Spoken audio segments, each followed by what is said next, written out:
ఇకపై తెలంగాణ ప్రజలు అప్రమత్తంగా ఉండాలని పిలుపునిచ్చారు ప్రజామిత్ర ప్రోగ్రెసివ్ డెమోక్రటిక్ ఫ్రంట్ నేత కొరివి వేణుగోపాల్.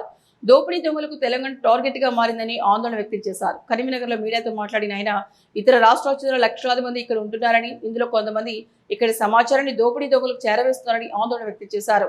తెలంగాణలోని వ్యాపారస్తులు, జ్యువెలరీ షాపుల నిర్వాహకులు తమ తమ షాపుల వద్ద పకడ్బందీ సెక్యూరిటీ ఏర్పాటు చేసుకోవాలని సూచించారు. అంతేకాకుండా ఇళ్లలో కూడా రక్షణకు సంబంధించిన చర్యలు తీసుకోవాలని పిలుపునిచ్చారు. తెలంగాణ సమాజం అప్రమత్తం కావాలన్న కొరివి, ఒక గ్రామంలో దొంగతనం జరిగితే పక్క గ్రామాలు కూడా స్పందించి రోడ్లపైకి వచ్చి అనుమానితులను గుర్తించారన్నారు.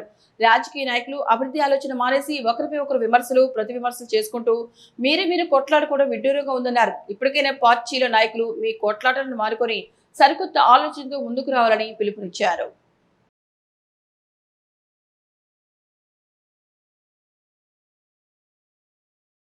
తెలంగాణ ప్రజలు అప్రమత్తంగా ఉండాల్సినటువంటి అవసరము ఎంతైనా ఉన్నది. ఎందుకంటే గత వారం రోజుల క్రితం ఏదైతే కరీంనగర్లో తుపాకులు వాడి దొంగలు ఏదైతే రాబరీ చేసిర్రో జ్యువెలరీ షాప్ లోపల, సరే ఇంతకుముందు ఏదో కొంతమంది దొంగలను పట్టుకున్నామనేటువంటి వాళ్ళు కరీంనగర్ సిపి గారు కూడా అనౌన్స్ చేయడం జరిగింది.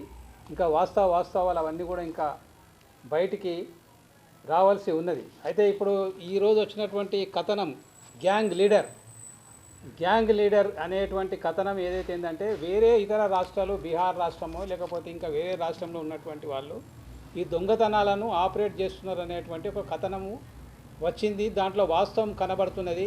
ఎందుకంటే ఇప్పుడు తెలంగాణ ఈజ్ అండర్ టార్గెట్.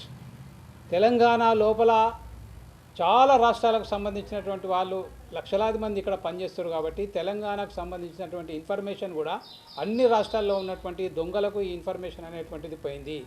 కాబట్టి తెలంగాణ సమాజం, తెలంగాణ ప్రజలు తగు జాగ్రత్తలు తీసుకోవాల్సిన అవసరం ఉన్నది. వ్యాపారస్తులు కానీ, జ్యువెలరీ షాపులు కానీ వాళ్ళు పకడ్బందీ సెక్యూరిటీని ఏర్పాటు చేసుకోవాలి. ఒక్క సెక్యూరిటీని పెట్టుకుంటే సరిపోదు. ఈవెన్ ఇళ్లల్లో కూడా మనము సెక్యూరిటీ మెజర్సు, మనం ఇవన్నీ కూడా తగు జాగ్రత్తలు తీసుకోవాల్సిన అవసరం ఉన్నది.